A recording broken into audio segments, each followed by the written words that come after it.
복이 있는 사람, 복이 있는 사람. 우리 성도님들이 복을 많이 받아야 되니까 제가 복에 대한 잘 되는 비결, 복 받는 비결 말씀을 드리고자 합니다. 여러분은 복이 있는 사람이에요? 아니면 지지리도 복이 없는 사람이에요? 지지리도 복이 있어요? 복의 기준이 있습니다. 세상의 복과 하나님의 복은 근본적으로 차이가 있습니다. 그러나 세상 복도 중요하고요, 하나님의 복도 중요합니다. 먼저 이 세상 복을 말씀을 한번 드리겠습니다. 서경에 나오는 세상의 5가지 복을 논하자면 수, 부, 강령, 유오독, 고종명. 이것도 학생 때 다 외웠던 건데 이게 참 안 쓰다 보니까 옛날엔 다 삼강오륜이고 뭐고 다 외웠잖아요. 근데 지금은 잘 안 써먹다 보니까 이제 잊어버렸는데 다시 말씀드리겠어요. 수는 뭘까요? 수명, 오래 사는 것, 즉 장수하는 것을 복이라고 합니다. 근데 이 복을 우리나라가 받았을 것 같아요? 못 받았을 것 같아요? 받았죠? 제가 장례식 가보면은 90대 보통 돌아가셔요. 저도 그 사돈의 어머니께서 돌아가셔서 갔었는데 102세 사셨다래요. 제가 어떤 분 강도사님, 합동층은 강도사님 계신데 그분 강도사님하고 통화하는 중에 그 어머니는 140세에 돌아가셨대요. 그렇게 장수하는 분도 계셔요. 그리고 우리 교회도 장례식 가면은 제가 한 20년, 15년 전만 해도 80대에 돌아가시면 호상이라 그랬어요. 근데 지금 80대에 돌아가시면 어떻게 일찍 돌아가셨어요? 그래요. 지금은 기본이 90대가 되셔야 돼요. 그래서 우리 교회에 계신 분들은 그냥 너무 오래 살지 마시고요. 그렇다고 또 그냥 질질 오래 살면 고생해요. 그냥 더도 말고 100세까지만 사시기 축복합니다. 그냥 100세까지만 사세요. 그냥 100세 되면 하나님 저 좀 데려가 주세요 하고 기도하시기 바랍니다. 혹시 또 시험 들 분 계신가요? 난 110세 살고 싶은데. 그런 분들은 더 사셔도 무방합니다. 자, 두 번째는 부입니다. 부유하게 사는 것을 복이라고 하는데 우리나라가 부유할까요? 아직도 부유하지 못할까요? 부유합니다. 여러분, 우리나라가 지금 세계에서 가장 잘 사는 나라 중에 하나가 됐잖아요. 북한서 넘어온 여자가 이제 유튜브 하는 걸 제가 봤어요. 했더니 달동네를 갔더라고. 이 남한에도 달동네는 못 사는 줄 아나 봐. 근데 물론 우리가 볼 땐 못 사는 거지만 북한 사람이 보는 달동네 시각은요, 달동네는 기본적으로 전기가 안 들어올 줄 알았대. 근데 우리나라 달동네도 전기 들어오죠. 그리고 화장실은 저 멀리 있는 줄 알았더니 집에 있더래, 수세식.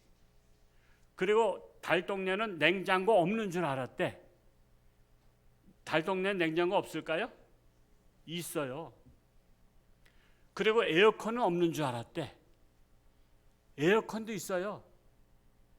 지금은 뭐 선풍기는 이제 덤으로 쓰는 거지 에어컨도 다 있잖아. 그리고 또 탈북녀가 한국에 와서 화장실 들어갔다가 기절초풍한 거야. 왜 기절할 뻔했을까? 자기 집 안방보다 더 좋은 거야. 그래서 우리나라는 너무나 잘 사는 나라 됐어요. 제가 아프리카를 몇 개 나라 가봤지만요, 진짜 어려워요. 종합병원을 가봤더니 신발 신고 병실에 들어가는데 그냥 콘크리트 다 했고 종합병원 마당에는 풀이 다 자랐어. 그리고 칸막이를 다 해서 여기는 무슨 과, 내과, 애과 이런 식으로 해놨어. 와, 이건 우리나라 이 시골 병원도 아니야. 그래서 우리는 두 번째 복도 받았어요. 세 번째는 강령이에요. 강령이란 뭡니까? 우환 없이 가정이 평안한 것이 강령입니다. 여러분의 가정에 우환 질고르다 고생하십니까? 물론 없지 않아 있는 가정도 있지만 대체적으로 보자면 우리 가정들이 다 평안하죠. 이게 바로 강령의 복을 받은 거예요. 그러면 네 번째는 유오덕이 뭡니까? 선을 베풀며 즐겁게 사는 것. 여러분 우리 홍천주안교회가 대표적이잖아요. 우리가 나눔을 하고 매달 기부천사, 여러분 지난달에도 한 260만 원인가 우리 또 도와줬어요. 가장 항상 기본 원칙은 그겁니다. 가장 어려운 데를 찾아라. 그리고 안 했던 데를 찾아라. 그래서 가장 어려웠던 데를 찾아서 우리가 도와주고 있어요. 그래서 개인적으로는 20만 원씩 우리가 도와드리고 있어요. 그 뭐 많은 건 아니지만 그래도 힘이 나는 거예요. 힘이 나는 거예요. 그래서 저는 이 기부천사가 한 달에 한 1,000만 원씩 들어왔으면 좋겠어요. 1,004만 원.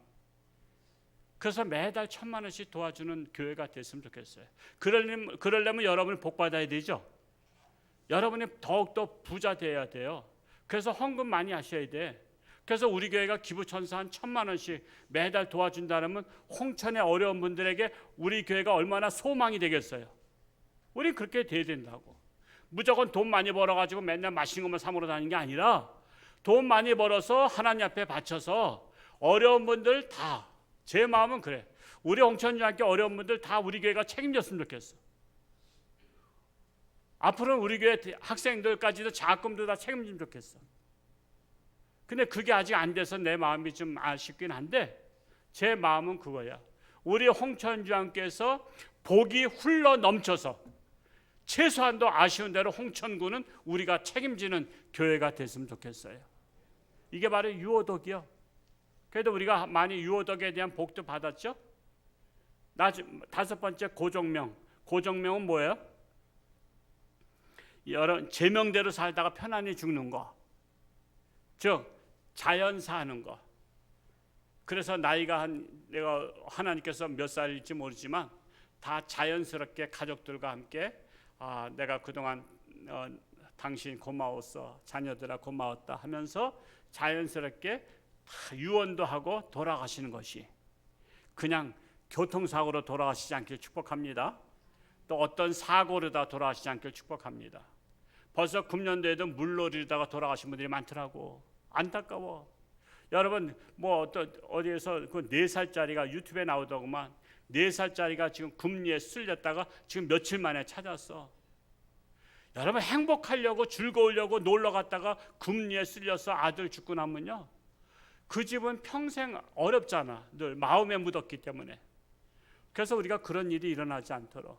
그래서 저도 항상 제가 휴가를 제가 좀 늦게 가는 이유가 있어요. 우리 홍천주안교회 수련회도 다 끝나고 뭐 이것저것 다 끝나고 여러분들도 휴가 다 갔다 오시고 그래서 다 안전할 때 그래야 제가 마음 놓고 휴가를 갔다 오지. 그래서 제가 항상 해마다 늦게 가는 이유가 우리 모든 성도들이 다 무사하게 귀가하고 나서 제가 마음 편하게 갔다 오려고 하는 거예요. 하여튼 우리가 세상 복도 누리시기 바랍니다. 그러다 보니까 세상 복도 우리가 받았어요? 못 받았어요? 받았습니다. 우리는 정말 너무 많이 받았어요. 근데 이 5가지도 있지만요, 신체에 대한 오복도 있습니다. 신체 오복이 뭐냐? 첫 번째로 이가 튼튼한 게 복입니다. 두 번째로는 소화가 잘 되는 것이 복이고, 세 번째는 눈이 잘 보이는 것이 복이에요. 네 번째로 귀가 잘 되는 것이 복입니다. 다섯 번째 대소변 잘 보는 것도 복이에요. 자, 이 5가지 여러분 복 받았어요? 복 못 받았어요? 이거 복 못 받았다면 아직도 깨닫지 못하는 거예요. 왜? 자, 우리가 잘 살다 보니까요, 옛날에 저희 어르신들은요, 이 빠지면은 다시 이 일을 해놓는 것은 엄청 힘든 일이었어요. 이게 엄청 비쌌잖아요. 틀리하는 것도 비쌌다고. 근데 요즘에는요, 이가 빠지면 뭐 하죠? 임플란트 하잖아. 저도 임플란트 몇 개 했어요. 그 튼튼해. 고기 씹어도 이상 없어. 그 임플란트 해. 그 이에 대한 복을 받았어. 뿐만 아니라 소화가 안 되면 요즘엔 소화제가 잘 나왔죠. 소화제가 해롭지 않으면서 같이 이게 복용할 수 있는 소화제들이 많아요. 그래서 여러분 소화에 대한 복도 받았어요. 또 눈이 잘 안 보이는 분은 어떤 복을 받았어? 안경을 주셨잖아. 안경. 여러분 안경을 쓰면요, 우리가 정상적으로 볼 때처럼 보잖아요. 그러니까 여러분 눈이 나빠도 문제가 안 생긴 것은 조금 불편하긴 하지, 안경 쓰니까. 그러나 우리가 눈 나빠도 안경, 돋보기도 있죠, 현미경도 있죠, 뭐 별의별 안경이 다 있어서 지금은 안경이 옛날에 하나 있지만 지금은 뭐 선글라스도 있고 뭐 물안경도 있고 얼마나 좋은지 몰라요. 우리는 눈에 대한 복도 받았다는 거예요. 자, 귀가 안 들려. 그러면 어떻게 해결하면 돼? 보청기가 있어. 보청기를 또 이렇게 딱 돌려서 또 소리를 조절하면 또 소리도 잘 안 들리던 것을 들어. 좀 불편하긴 하지만 그래도 보청기가 있어서 이 답답함을 면할 수가 있는 거예요. 다섯 번째로 대소변을 못 보면 어떻게 하면 돼요? 병원에 가면 이것도 다 해결돼요. 병원에서. 그리고 음식 조절하게 하고 또한 비뇨기과도 있고, 그래서 이런 신체적인 오복도 사실은 옛날 같으면 이게 해결하기 어려운 문제인데 오늘날에는 다 해결할 수 있는 능력이 있는 우리나라에 살고 있어요. 그러니 우리나라 좋은 나라, 그리고 우리는 감사한 시대에 살고 있다는 거. 우리나라 5천년 반만년 역사 속에 가장 좋은 시절 살고 있다는 사실. 우리가 착한 일 많이 해서 그래요? 우리는 옛날 사람이나 지금이나 다 똑같아. 그럼에도 불구하고 우리 나 같은 죄인이 무엇이 간데 이처럼 복을 주셨습니까? 그래서 우리는 하나님께 영광, 하나님께 감사할 것밖에 없다는 사실입니다. 자, 이렇게 현대인들은 신체적인 오복 누렸어요. 그런데 성경에서 말씀하는 복이 있어요. 자, 성경에서 말씀하는 복이 무엇이죠? 먼저 예수님께서 하신 말씀, 마태복음 5장 1절 이하에 보면 산상수훈에 대한 말씀이 있어요. 산상수훈이라는 것은 그 산에서, 팔복산에서, 성지순례 가면 팔복산을 가게 됩니다. 그 팔복산에서, 산에서 말씀하신 것이 이게 귀한 말씀인데 팔복에 대해서 말씀했어요.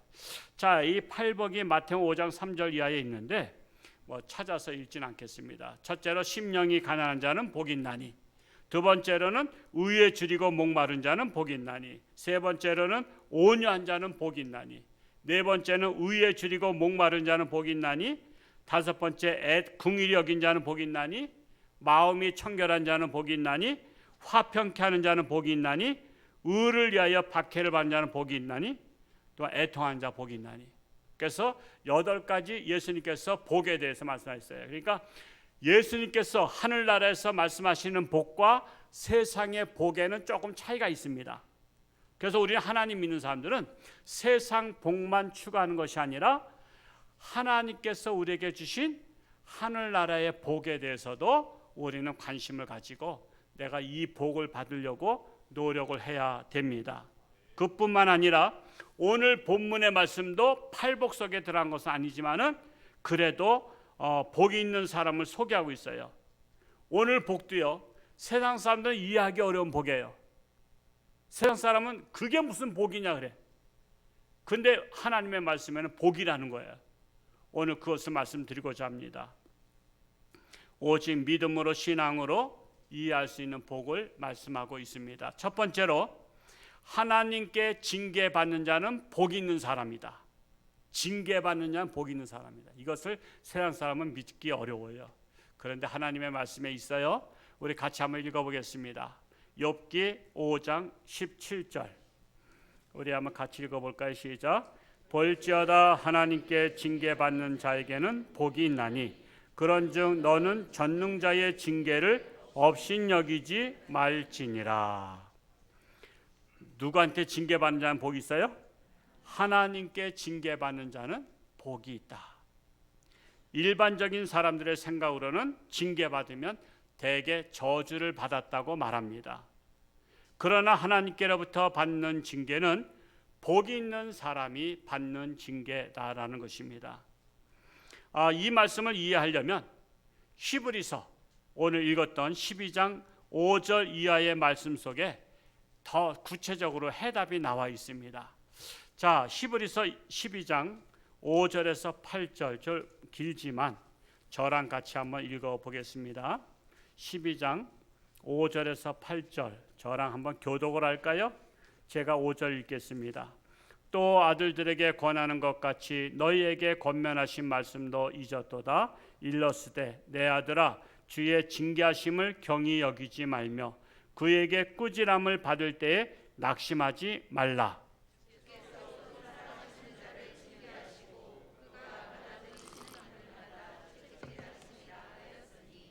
너희가 참음은 징계를 받기 이함이라. 하나님이 아들과 같이 너희를 대우하시나니 어찌 아버지가 징계하지 않는 아들이 있으리요?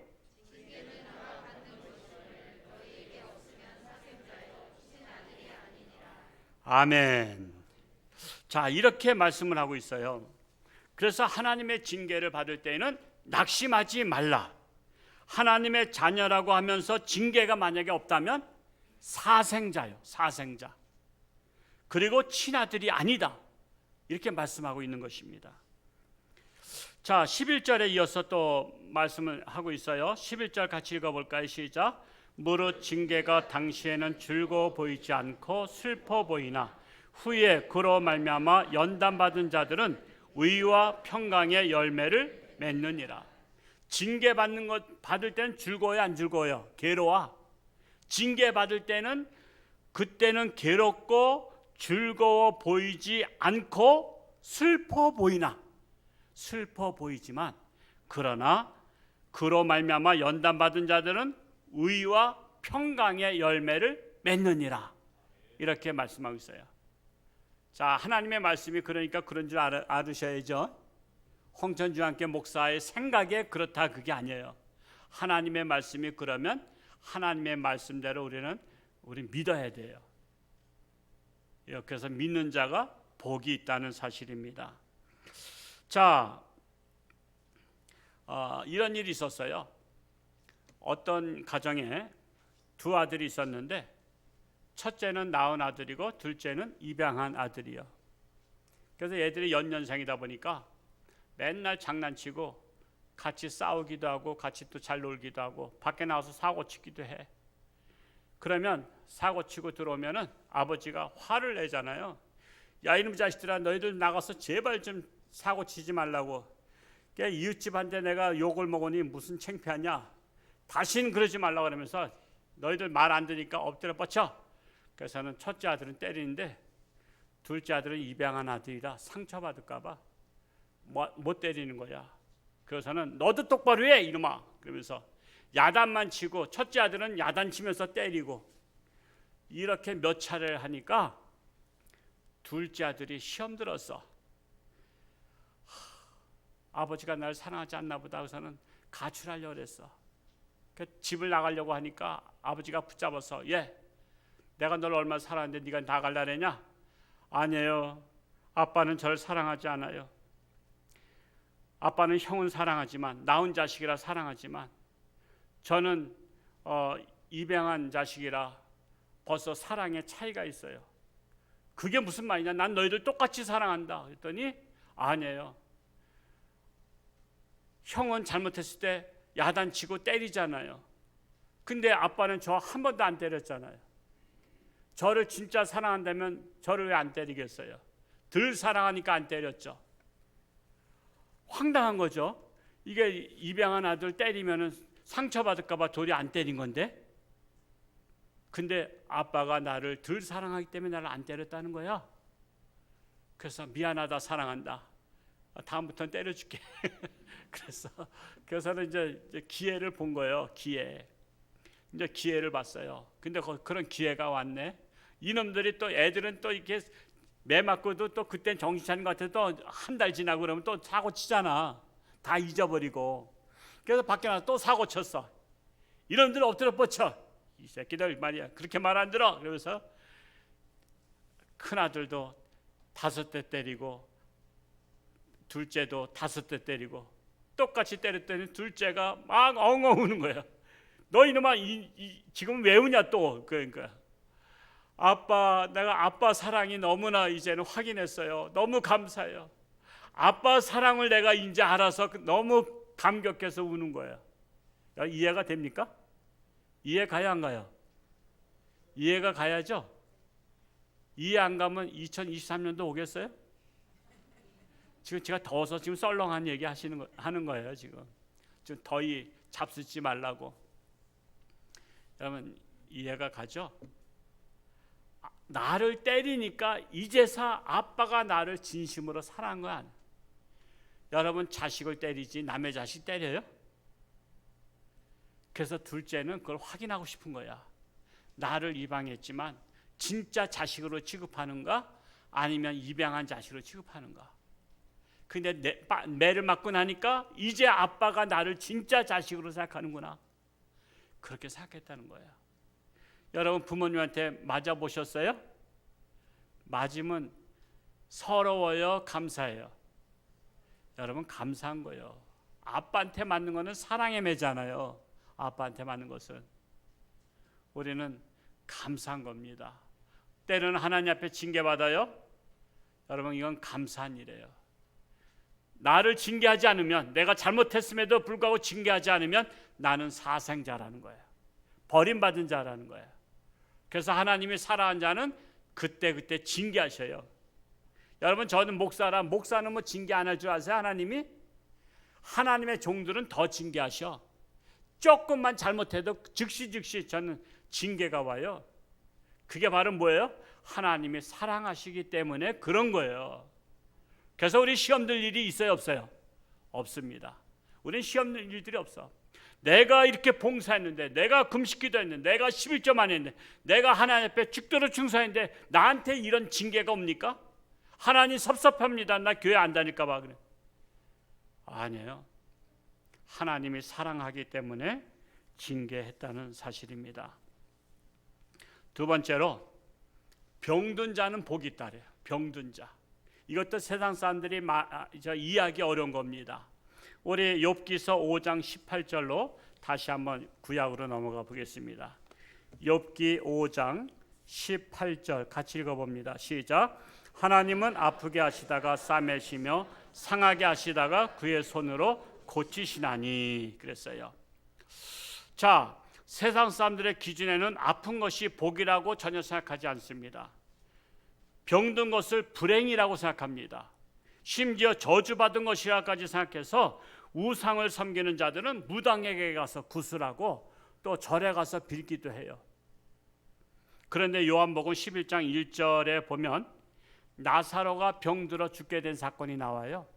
나사로가 병들어서 이제 꼴딱꼴딱 하는 거야. 그러니까는 예수님이 계신 곳에다가 사람을 보내서 예수님 지금 나사로가 예수님이 살아난 나사로가 병들어서 지금 죽게 됐습니다. 그랬더니 예수님 빨리 와서 안수기도 해주세요. 그랬더니 예수님이 안 가시는 거야.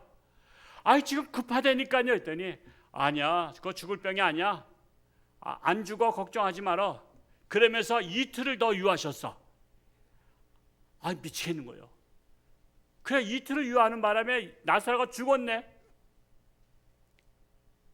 그래가지고 예수님이 가셨을 때는 무덤에 있어 벌써. 그러니까는 나사로의 형제인 마르다와 마리아가 시험 드는 거야. 섭섭한 거야. 아니 예수님이 빨리만 오셨더라면 우리 오라버니가 살았을 텐데 벌써 지금 죽어서 막 무덤에 장사 지냈어요. 야야야 안 죽었다. 내가 살릴게 걱정하지 마 했더니 벌써 썩는 냄새가 납니다. 썩는 냄새가 지금 시체가 이렇게 덥거든요. 팔레스타인 지방은 더워요. 그러니까 시체가 금방 썩어 죽으면. 벌써 지금 무덤에서 썩는 냄새가 나오는데 어떻게 삽니까 했더니 믿기만 하라. 그래서는 예수님께서 뭐라 했어요? 나사로야 뭐하라 그랬어요? 나오너라 했잖아. 나오너라. 나사로야 살아나라 이런 것도 아니고 나오너라 했어. 나오너라와 살아나라 달라요? 나오너라는 뭐야? 이미 살아있다는 거야. 살아나라는 것은 죽은 것이 살아나는 것이고 나사로야 나오너라 너 이미 살아있잖아. 그러면서 이 수위를 동인체로 다 나왔어. 병든 것이 불행이 아니라 그거로 말미암아 동네 사람과 모든 사람들이 이걸 다 본 거야. 야 하나님은 대단하시다. 죽은 자도 살리신 하나님이다 해서 정말 하나님의 위대하심이 나타난 거야. 그래서 병든 것이 불행이 아니라 병든 것 때문에 하나님 앞에 영광을 돌리게 되었다라는 사실입니다. 그래서 예수님은 수많은 병자들을 고쳐주셨죠. 마가복음 1장 34절에 보면 예수께서 각종 병이 든 많은 사람을 고치시며 많은 귀신을 내쫓으셨다 말씀하고 있습니다. 또 많은 사람이 병들었기 때문에 예수님 만났죠. 여러분 병든 것이 어떤 원인이 되는가 한번 잘 생각해 보자고요. 병들었기 때문에 예수님 만났어요. 여러분 병들지 않으면 예수님 만날까요? 지금은 병원이 많지만 2000년 전에 병원이 없어요. 병들면 죽는 거예요. 자, 예수님께서 갈릴리 바다 오셨대. 이 소문이 난 거야. 사방백리 소문 났어. 근데 예수님 만나면 병이 낫는데 그러면 병든 자들이 갈까요, 안 갈까? 열일 제쳐놓고 가죠. 근데 건강한 사람한테 당신도 같이 가자 그러면 나는 병도 안 들었는데 뭐 내가 뭐 갈 일 있나? 예수 나 만날 일 없어. 나 건강하잖아, 말짱하잖아. 그래서 건강한 사람은 예수를 만날 생각 안 해. 근데 병든 사람은 병을 고치려고 가. 근데 그는 병을 고치려고 갔지만 가서 예수님을 만나보니까 예수님께서 하신 말씀과 예수님의 그 권능과 이걸 보니까 하나님의 아들이셔. 그리고 믿기만 하면 병만 고침받는 게 아니라 예수를 믿고 제사함을 받고 구원까지 받아. 그러니까 병든 자가 처음에 예수님을 만나러 갈 때는 목적이 뭐였어요? 자기 육신의 병만 고치려고 간 거야. 갔는데 가서 보니까 육신의 병보다 더 중요한 것은 영원히 사는 거야. 영원히 살기 위해서 예수를 믿어야 돼. 예수를 나의 구세주로 영접하고 나의 제사함을 받고 내가 예수를 믿으면 이 땅에서 사는 것보다 영원히 사는 길이 열리는 거야. 그러니까 그 사람이 병들지 않았으면 예수를 만나러 갈까 안 갈까? 병들지 않았으면 예수를 만나러 안 간다고? 내가 무슨 아쉬운 게 있다고 내 예수 만나러 가? 그 백리까지 내가 걸어서 뭐하러 쌩고세 하면서 가? 나 일 없어. 그러면서 안 만나면 그 사람은 건강하게 살지 몰라도 지옥 갈 사람이야. 근데 병든 것 때문에 열일 제쳐놓고 고생하면서 예수님 만났더니 병도 낫고 보너스로다가 영원히 사는 구원의 반열에 이르게 됐다는 거예요. 그래서 병든 것은 축복의 통로예요. 통로. 그 병이 연결시켜 준 거야. 구원의 길로 연결시켜 준 거예요. 그래서 하나님께서 아프시게 하는 자는 복이 있다. 그래서 여러분 병든 것은 복이요. 여러분 병들지 않으면요 하나님 앞에 안 나올 사람 많아요.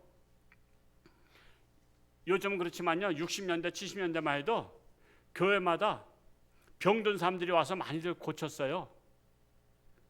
하다못해 제가 옛날에 80년대 읽었던 간증, 지금 조영기 목사님 하늘나라 가셨지만요 그분 간증을 제가 신학생 때 읽어봤어요. 정말 그랬다가 한참 잊었다가 책을 읽는 여자 에젤이라는 그 유튜브를 제가 구독하면서 또 다시 그 조영기 목사님의 건에 나오더라고요. 그분 보니까 한 20살에 10대에 폐병에 걸렸어요. 폐병. 여러분 60년대 폐병 걸리면 죽는 거 아시죠? 폐병 걸리면 가족들도 같이 격리되는 거 아시죠? 코로나보다 더 심각했어요. 그래서 조영기 청년이 움막집에 혼자 살았어. 움막집에 혼자 살고 집에서 식기로다가 밥을 갖다 주고 내오고 그랬어. 그리고 식기는 매번 삶은 물에다가 끓는 물에다가 삶았어. 왜? 거기 병균이 있으니까. 그러니까 거기 움막에는 아무도 안 와. 가족 밥 줄 때 얘는 안 와. 너 이거 밥 먹다가 죽으라 이거지. 근데 어떤 고등학생 여학생이 전도지 들고 거길 찾아갔어. 그리고 예수 믿으라고.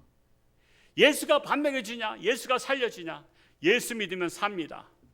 예수 믿으세요. 전도지를 줬어. 예수를 믿으라. 그리하면 너와 내 집에 구원을 받으리라. 그래서 그 다음에 갔을 때 자 예수가 누군지 알려고 하니까 그 안에 심심하잖아. 음악집에서 뭐 하는 일도 없잖아. 요즘 전 TV도 없고.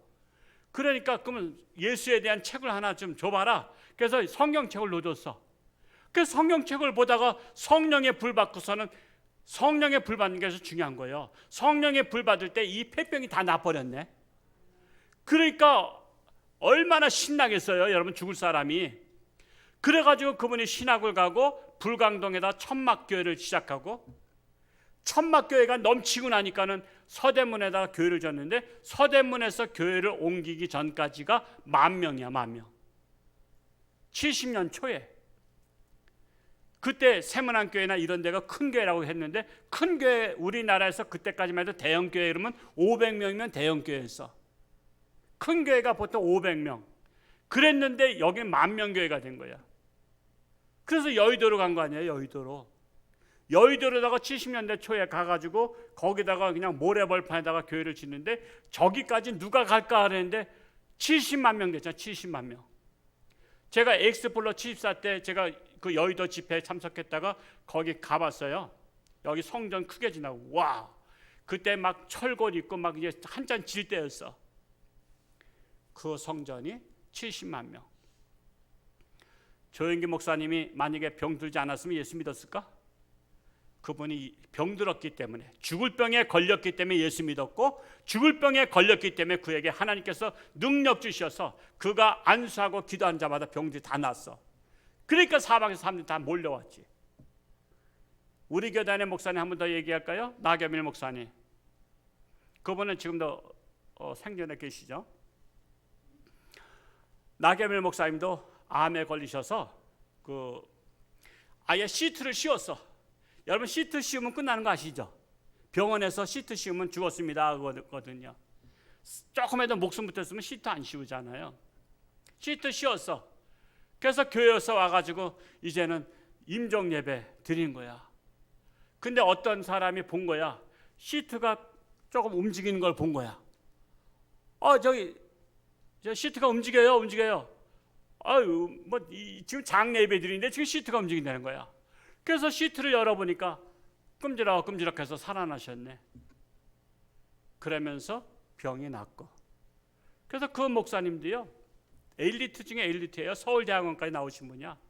근데도 하나님께서 그 병 고치는 은사를 주셔가지고 그분이 통변의 은사도 주고, 그래서 막 병을 고치고 그러니까 소문 나가지고 주안장로교회가 그래서 7만 명 된 거예요. 그분이 병들지 않았으면 그 능력이 있을까요? 그래서 난 병든 사람이 부럽다니까. 그래서 내가 기도한 거 아니야. 하나님, 저도 지금 입원 좀 시켜달라고. 근데도 내가 멀쩡하고 입원이 안 되는 거야. 그랬다가 참 3년 전에 하나님께서 감사하게도 제가 심장 수술하게 됐잖아요.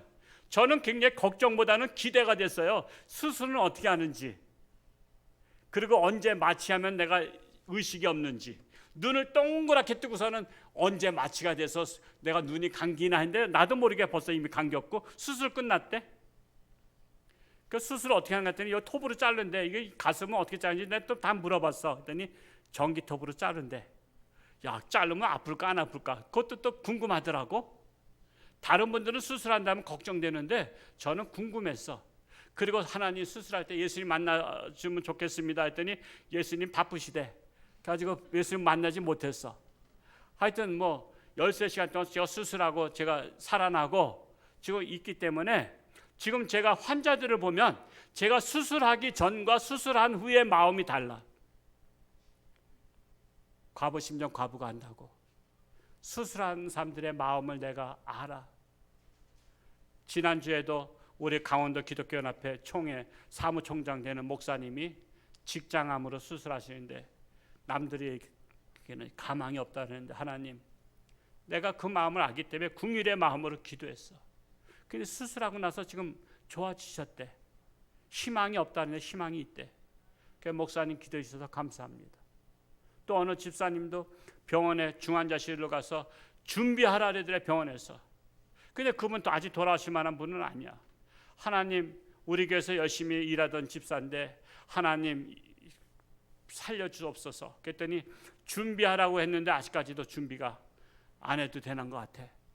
그래서 살아나셨어. 우리 임복랑 원사님도요, 준비하라 했어요. 그 따님이 전화 왔어. 장례식 어떻게 해야 되죠? 홍천사 해야 되는데 어디로 가야 돼요? 그래서 막 그냥 병원, 아산병원 가야 된다 그러고 막 이렇게 했는데 가만히 생각하니까 그분 돌아가시면 안 돼. 왜? 우리 교회에서 제일 전도 열심히 하는 분이잖아. 그 전도 열심히 하는 분이 돌아가시면 되겠어요? 전도 안 하는 분이 돌아가시면 모를까? 가슴이 찔끔하죠. 지금 큰일 났구나. 전도 안 하면 큰일 났구나 지금. 전도 열심히 하는 분이야. 그래서 하나님, 그분 아직 가만하시면 안 됩니다. 그분이 전도 열심히 하고 그냥 행복한 신분 가지고 그냥 왕창 가지고 가서 돌아다니면서 전도하는데 그분 살아나야 됩니다 했더니 지금 계속해서 살아나셨잖아. 여러분, 병든 것이 불행일 수도 있지만 하나님을 믿고 도리어 의지하면 화가 복이 된다는 사실이에요. 저와 여러분은 병든 것이 복이 될 수 있기를 축복합니다. 전화위복의 기회가 되시기를 축복합니다. 그래서 예수님 병들었기 때문에 예수님 만난 사람 참 많아요. 예수님 못 만났으면요 세상에서 빨빨거리고 돌아다니다가 지옥 갈 사람 많아. 근데 병들었기 때문에 예수님 앞에 마지막이라도 내가 왔다가 구원받은 사람이 얼마나 많은지 몰라요. 그래서 병드는 것이 복이 있다라는 거예요. 세 번째로 환난 당한 자가 복이 있다. 욥기서 5장 19절에서 20절을 같이 한번 읽어볼까요? 욥기서 5장 19절과 20절 시작. 7가지 환난이라도 그 재앙이 내게 미치지 않게 하시며 기근 때에 죽음에서 전쟁 때에 칼의 위협에서 너를 구원하실 터인즉 그랬어요.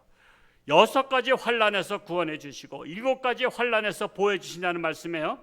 성경에는 환난 속에서 복받은 인물이 참 많아요.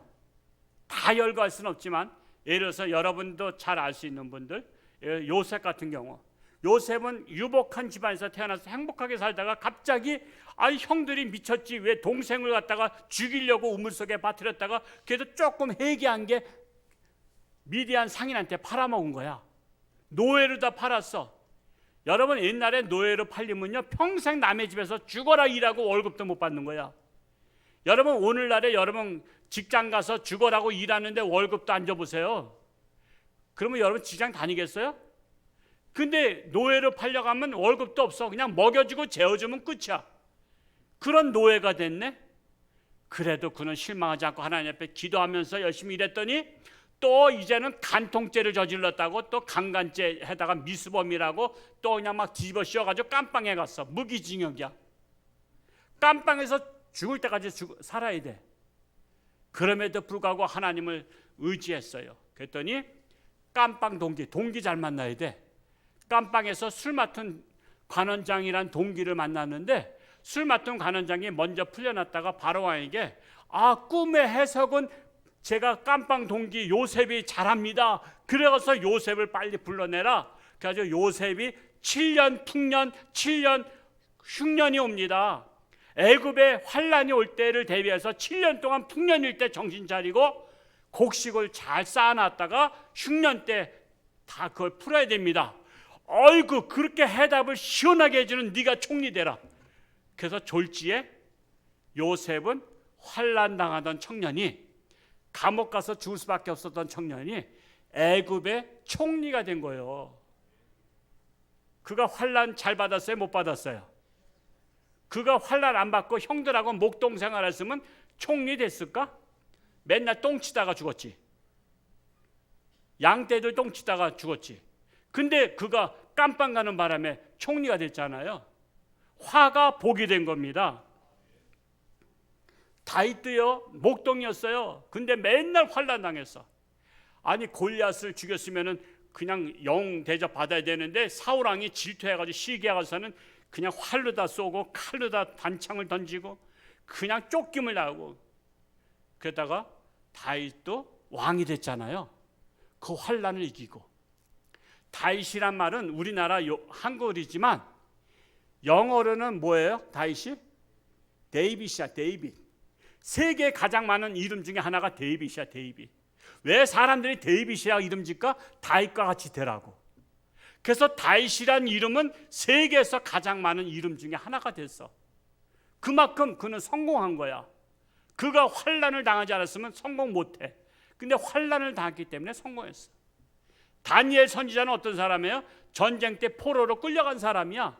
포로로 끌려간 사람이 무슨 희망이 있어? 근데도 그는 하나님을 일편단심 섬겼더니 그는 총리가 됐는데 그를 시기 질투해서 누명을 씌워서 사자굴에 집어넣었잖아. 사자굴에 집어넣었는데 사자가 며칠 동안 금식기도 했었거든. 왜? 밥을 안 먹이니까 억지로 금식기도 했다고. 그래서 밥이 들어오는가 보다 해서는 밥을 먹으려고 했더니 하나님께서 사자 입에다가 스카치 테이프를 붙여놨네. 우리나라 말로 하자면 스카치 테이프요. 또 진짜 또 목사님 또 막 그냥 거짓말하고 있다. 스카치 테이프가 그때 언제 있다. 그냥 입을 봉했다 이거야. 그러니까 사자가 안 잡아먹고서는 그냥 어슬렁어슬렁해서 밤을 지냈어. 그 다음날 임금님이 가서 다니엘아 너 살았냐 죽었냐 했더니 저 이렇게 살아있습니다. 그래 그러면 너 나와라 빨리. 그래서는 너를 모함했던 그 사람들 어디다 집어넣어라. 그랬더니 그때는 하나님이 스카치 테이프를 딱 벗기니까 오르렁 하고서 다 잡아먹어버린 거예요. 여러분, 환난이 도리어 하나님이 살아계심을, 하나님이 함께하심을 다니엘을 통해서 영광을 받으신 거예요. 지금 환난 때 좀 가슴이 조마조만했겠지. 그러나 하나님을 끝까지 믿고 의지할 때 하나님의 놀라우신 영광이 나타난다는 사실이에요. 그러니까 우리가 내가 하나님의 사람이라면 환난이 오면 기대해야 돼, 실망해야 돼? 우린 기대해야죠. 야, 이 환난을 통해서 하나님이 어떻게 나를 통해서 영광을 받으시기에 합당하십니까? 기대합니다, 기대합니다 하고 환난이 오면은 기대하고서는 이 환난이 화가 변하여 복이 될 줄로 믿습니다. 그 기도가 필요한 거예요. 그래서 욥기 23장 10절에 그랬죠. 나의 가는 길을 그가 오직 그가 아시나니 그가 나를 단련하신 후에는 내가 순금같이 되어 나으리라. 그가 나를 단련하신 후에는, 나를 환난으로 단련하신 후에는 내가 정금같이 나으리라. 로마서 5장 3절에는 우리가 환난 중에도 즐거워하노라. 왜? 환난이 복이 될 줄로 믿기 때문에 즐거운 거지요. 이게 복이 안 되면 즐겁겠어요? 괴롭지. 그러니까 이 믿음의 사람은 환난이 와도 즐겁다는 거야. 왜? 복이 될 거니까.